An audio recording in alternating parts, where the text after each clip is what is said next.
So here we are at the end of a little over a year. I've gone through the car completely.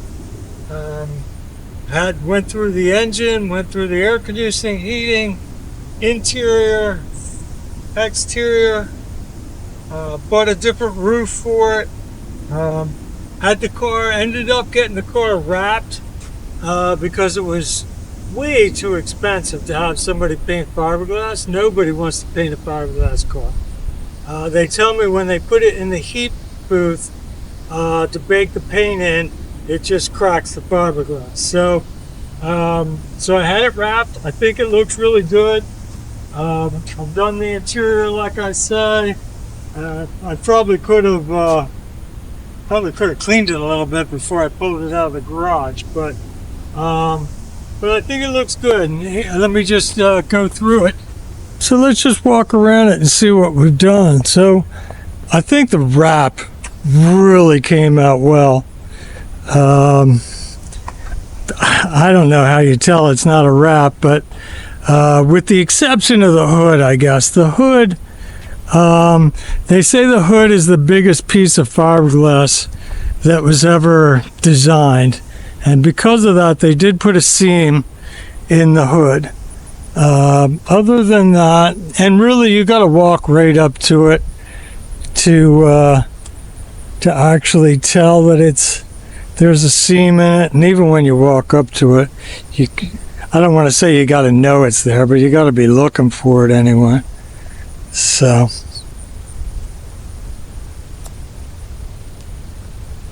I think after a year, it's really come out well. I think it really looks sharp. It runs great. Looks great. So interior's been done. So all new upholstery in the seats. The seats really came out well. I had Al Knock redid my seats for me down in Texas, and they really came out well. Let me just pop the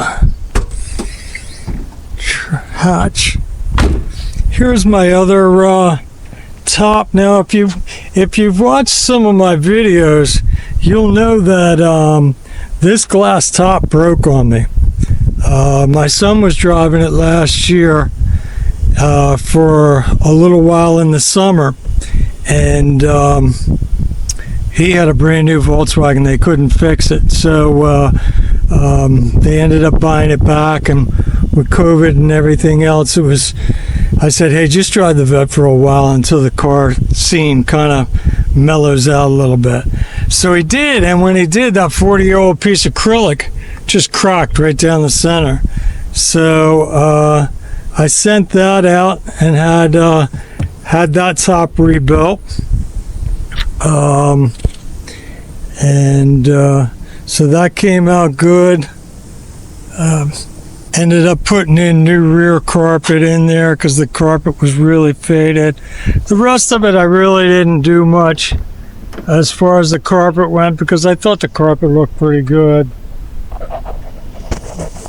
Once again, the seats just came out, and they came out really looking good. Whole car just, I think, really looks good. There's a couple little things, but it's a 40-year-old car and everything works, so I'm not quite sure what more you want.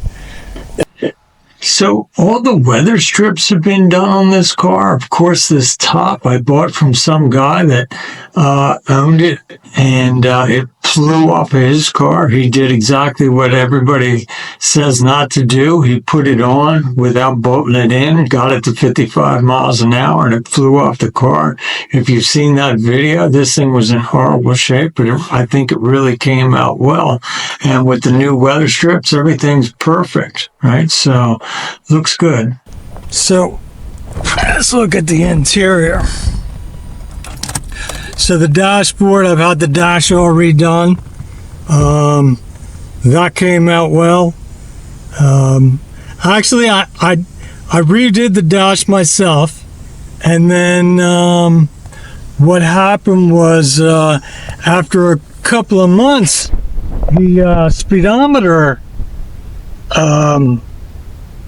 was it the speedometer? No, the tachometer, 2 digits went out. And I said, well, that's really crazy. So I pulled it back apart, and this lens had cracked. And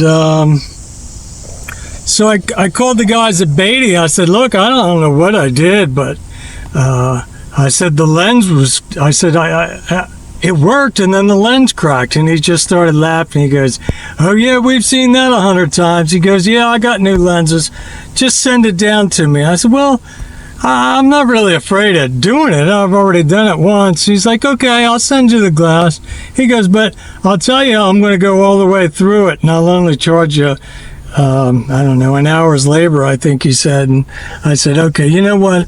I'll go through it and make sure, because that way, if I did do something wrong, which obviously I must have done something, in order for it to,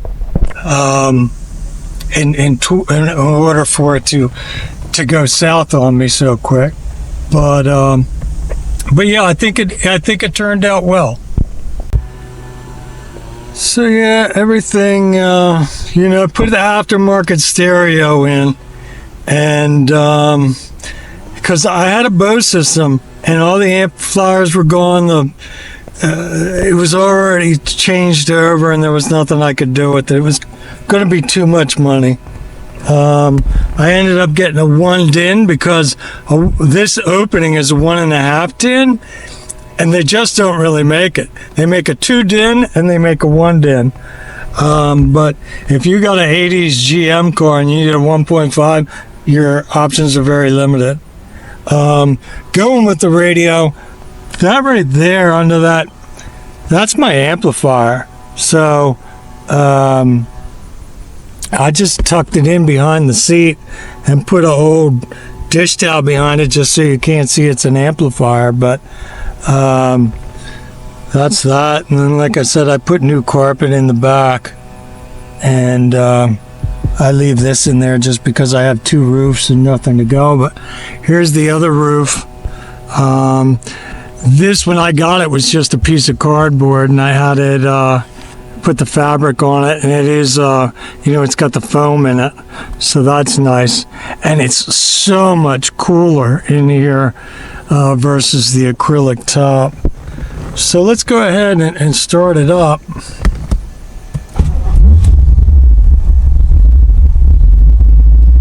So you can see it fires right up, runs great.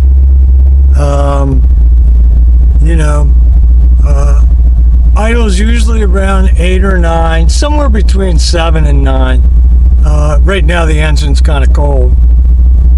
I did have it running a couple minutes ago, but I shut it off for 10 minutes, so it usually takes a little bit to bring it back down.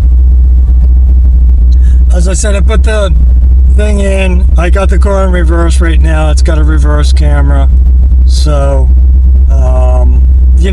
it's got Bluetooth. It answers your phone. It does all that stuff. Dash is, they're pretty good shape. The cup holders, in these cars are useless. Windows, mirrors. Now 84, my overdrive switch is in the center console, and that is, I think, so much better than the new ones with the switch and the shifter. Now, people go back and forth, but the one with the shifter automatically comes on, and you have to push it to shut it off. This is always off unless I turn it on. So I like that setup a little bit better. Air conditioning works. Sure, you can't feel the cold air, but it is cold. Ice cold, works well. You can see it drops the idle down a little bit, trying to figure out what to do. Here it comes back up, but yeah, you turn on the the air conditioning, it'll drop down to 6 and then 7 and then slowly climb back to 8. But and then of course when I shut it off, it'll figure that out as well. So I got both the IACs going well. You know, I think it all came out real well. I think it came out well. Let's take a look at the under hood. So there's the hood, and like I said, there's a seam right down the center there. You really got to look for it. I don't think you can see it really.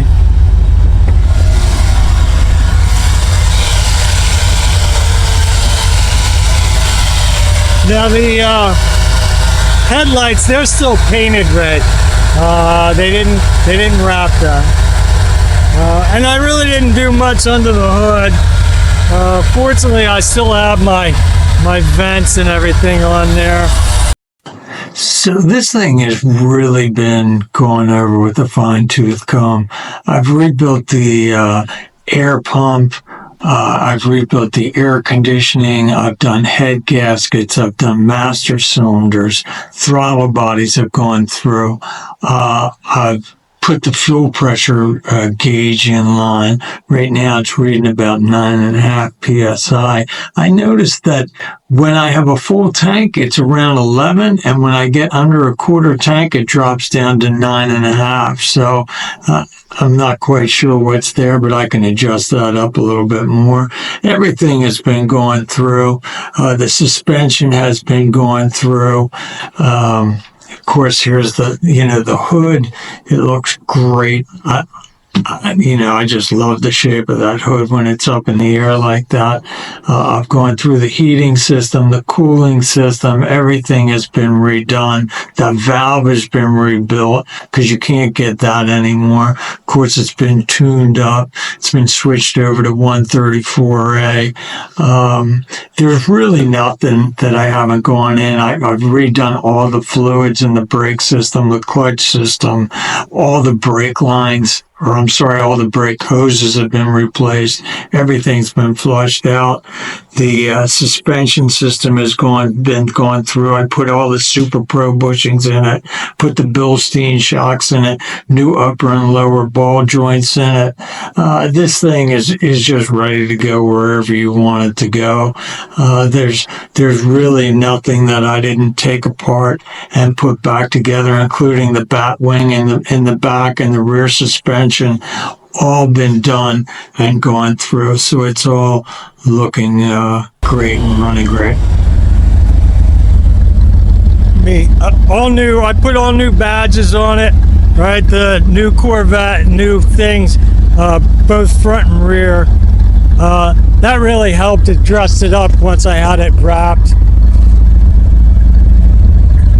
So I pulled the spare tire out of it. I have it all, but I put a can of Pixaflat in the car and I drove without the spare. I think it looks better. And you can see underneath of it, probably not real well, but no leaks, no drips, no errors. Everything looks good. So that's pretty much my car, guys.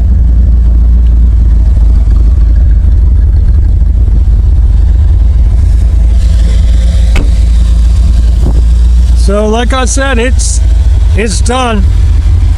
This is probably the last video that I'll do on it, and in case something breaks, then I guess I'll do another one, but this is pretty much going to be it. I recently bought a Honda V4 motorcycle, an Interceptor, and that doesn't run. I like buying things that don't run or run like crap and trying to put it back together. So I'm going to do a bunch of videos on that, and that'll be my next project. All right, guys, I really appreciate you sticking with me. I appreciate everybody giving me the thumbs up and liking and subscribing to my videos. You guys have been very kind to me, and I appreciate it. Well, thank you so much. Have a great day.